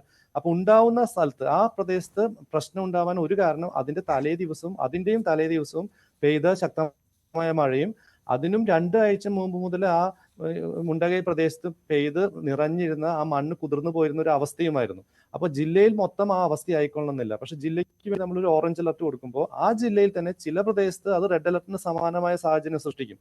അല്ലെങ്കിൽ റെഡ് അലർട്ട് കൊടുത്താൽ തന്നെ പ്രശ്നമില്ലാത്ത പ്രദേശങ്ങൾ ആ ജില്ലയ്ക്കകത്ത് തന്നെ ഉണ്ടാവും. ഈ ഒരു പ്രാദേശിക തിരിച്ചറിവ് ഒരു അലർട്ടിനെ എങ്ങനെ ഡിസിമിനേറ്റ് ചെയ്ത് ഓരോ പഞ്ചായത്ത് തലത്തില് വാർഡ് തലത്തില് വ്യാഖ്യാനിക്കണം എന്നുള്ള ഒരു അറിവ് നമ്മൾ സമ്പാദിച്ചേ തീരൂ. അതിന്റെ ഒരു അറിവ് അതിനുശേഷമാണ് നമ്മൾ ഈ പറയുന്ന സംവിധാനത്തെ വിപുലീകരിക്കുന്നതിനെ കുറിച്ചോ അല്ലെങ്കിൽ കൂടുതൽ സൂക്ഷ്മമായി ഓരോ പ്രദേശത്തു നിന്നും നമ്മൾ വിവരങ്ങൾ ശേഖരിക്കുന്നതിനെ കുറിച്ചോ ആശങ്കപ്പെടേണ്ടതുള്ളൂ. ലഭ്യമായ അറിവ് പരമാവധി ഉപയോഗപ്പെടുത്താൻ നമ്മൾ ഇപ്പോഴും പ്രാപ്തരായിട്ടുണ്ടോ എന്നുള്ളത് വലിയ ചോദ്യം തന്നെയാണ്. തീർച്ചയായും അതാണ് പ്രധാനപ്പെട്ട കാര്യം. ശ്രീ രാജഗോപാൽ കമ്മത്ത്, ഇവിടെ നമ്മൾ ഈ മഴയുടെ സ്വഭാവത്തെക്കുറിച്ചുള്ള പ്രശ്നമുണ്ട്, കാലാവസ്ഥ മാറുന്ന പ്രശ്നമുണ്ട്. പക്ഷേ അപ്പോഴും ഈ മുന്നറിയിപ്പുകൾ എത്രത്തോളം ആധുനിക സംവിധാനങ്ങൾ നമ്മളുണ്ട് എന്നടിക്കുന്ന ഒരു നാടാണ് എന്നുള്ളതല്ലേ പ്രധാനം. ഈ ആധുനിക സംവിധാനങ്ങൾ നേരത്തെ ഈ കേന്ദ്രവും കേരളവും തമ്മിലുള്ള ഇതുമായി ബന്ധപ്പെട്ട വാക്കുതർക്കമൊക്കെ നമ്മൾ കണ്ടു. ഇവിടെ പ്രധാനമായും ആരോപണം ഉയരുന്നത് മുന്നറിയിപ്പിൽ ഒരു പ്രശ്നമുണ്ടായി എന്ന കാര്യത്തിലാണ്. അതിനും പരിമിതികളുണ്ട് എന്ന് ശ്രീ ഡോക്ടർ അഭിലാഷ് പറഞ്ഞു വെച്ച് പോകുന്നുമുണ്ട്. പക്ഷേ അപ്പോഴും ഇനിയും ഇത്തരം കാര്യങ്ങൾ ആവർത്തിച്ചുകൂടാ. ഇത്തരം കാര്യങ്ങളിൽ ജനങ്ങളെ പരമാവധി ആഘാതം കുറയ്ക്കാനുള്ള നടപടികൾ സ്വീകരിക്കണം. ഈ ദുരന്തമെങ്കിലും നമുക്ക് ഇനിയും ഇത്തരം ദുരന്തങ്ങൾ സംഭവിച്ചേക്കാം. അപ്പോൾ ഇതെങ്കിലും പലപ്പോഴും ദുരന്തങ്ങൾ ഉണ്ടാകുമ്പോൾ നമ്മൾ ചർച്ച ചെയ്യാറുണ്ട്, ഈ നന്നാക്കുമെന്ന് പറയാറുണ്ട്, നിരീക്ഷണം ഉണ്ടാകുമെന്ന് പറയാറുണ്ട്. എന്നതിനപ്പുറം കാര്യക്ഷമമായി തന്നെ ഈ മേഖലയിൽ ഇടപെടലും പ്രവർത്തനവും നമ്മുടെ ഏറ്റവും ആധുനിക ടെക്നോളജിയും ഉപയോഗിക്കണം. അങ്ങനെ മുന്നോട്ട് പോയാൽ മാത്രമല്ലേ കേരളം, നമ്മൾ ചോദിച്ച പോലെ കേരളത്തെ കരുതാനാകൂ നമുക്ക്. ഇപ്പോഴത്തെ പ്രവചന സംവിധാനങ്ങൾ കേരളത്തിലെ ദുരന്തങ്ങൾ മുൻകൂട്ടി പ്രവചിക്കാനായിട്ട് അപര്യാപ്തമാണ്, തികച്ചും അപര്യാപ്തമാണ്. അപ്പോൾ ജില്ല തിരിച്ച് ഒരു അലർട്ട്, ഈ നിറങ്ങൾ വെച്ച് അലർട്ട് കൊടുക്കുക എന്ന് പറയുന്നത് ഒരു പ്രയോജനവുമില്ല. കാരണം വയനാട്ടിൽ റെഡ് അലർട്ട് കൊടുക്കും. വയനാട്ടിൽ എവിടെയാണ് പ്രോബ്ലം ഉണ്ടാകാൻ പോകുന്നത്? ഒരു 50 ചതുരശ്ര മീറ്റർ വെച്ചെങ്കിലും നമുക്ക് അലർട്ടുകൾ കൊടുത്തൂടെ? നമുക്ക് ധാരാളം സംവിധാനങ്ങളുണ്ടല്ലോ, അതൊക്കെ ഉപയോഗപ്പെടുത്തി എങ്ങനെ പ്രയോജനപ്പെടുത്തണം എന്നുള്ളതിനെ കുറിച്ചാണ് ആലോചിക്കേണ്ടത്. അതായത് ഓരോ ഇടത്തും ഇപ്പോൾ പള്ളുരുത്തിയിൽ ഒരു ഡോപ്ലർ വെതർ റഡാർ ഉണ്ട്. അതിന് 4 കിലോമീറ്റർ മാത്രം ഏരിയൽ ഡിസ്റ്റൻസിലാണ് വളരെ വലിയ മഴ ഉണ്ടായത്. അത് അവരൊന്നും കണ്ടതുപോലും ഇല്ല. ഈ ഡോപ്ലർ റഡാർ വെച്ചിരിക്കുന്നത് ഇത്തരത്തിലുള്ള കാര്യങ്ങൾ മുൻകൂട്ടി കണ്ട് അലർട്ട് കൊടുക്കാൻ വേണ്ടിയാണ്, വാർണിംഗ് കൊടുക്കാൻ വേണ്ടിയാണ്. ഇപ്പോ 500 കിലോമീറ്റർ ആണ് അതിന്റെ റേഞ്ച് എന്ന് അത് ഉണ്ടാക്കിയവർ പറയുന്നുണ്ട്. ഭാരത് ഇലക്ട്രിക്കൽ ലിമിറ്റഡ് ISR കൂടി ചേർന്നിട്ടാണ് അതിന്റെ കാര്യങ്ങൾ ചെയ്തിരിക്കുന്നത്. അപ്പൊ ഇവർ പറയുന്നത് വയനാട് ആ റേഞ്ചിൽ വരുന്നില്ല എന്നാണ് പറയുന്നത്. അപ്പൊ അത്തരത്തിലുള്ള ഒരു മുട്ടാപ്പോക്ക് മറുപടികളാണ് അവരുടെ കയ്യിൽ നിന്ന് കിട്ടുന്നത്. എന്തുകൊണ്ട് ഇടുക്കിയിലെ വലിയ മഴ പ്രവചിച്ചില്ല? അവരുടെ റേഞ്ചിൽ വരുന്നതാണല്ലോ. ഏരിയൽ വയനാട് എന്ന് പറയുന്നത് 190 കിലോമീറ്റർ മാത്രം ഏരിയൽ ഡിസ്റ്റൻസ് ആണ് ഈ പള്ളുരുത്തിയിൽ നിന്നുള്ളത്. അപ്പം കാര്യങ്ങള് ടാക്സ് പേയേഴ്സിന്റെ പൈസ വലിയ ചെലവാകുമെന്ന് പറഞ്ഞു. എന്ത് ചെലവ്? ടാക്സ് പേയേഴ്സിന്റെ പൈസ ഇല്ലേ?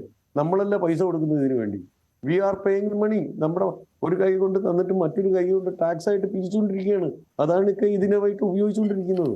അത് ഫലപ്രദമായിട്ട് ഉപയോഗിക്കണം. അവരവരുടെ ജോലി വ്യക്തമായിട്ട് ചെയ്യണം. സയന്റിസ്റ്റുകളല്ലേ അവിടെ ഇരിക്കുന്നത്, വെറുതെ ഈ ഗുമസ്തന്മാരല്ലല്ലോ ഇരിക്കുന്നത്.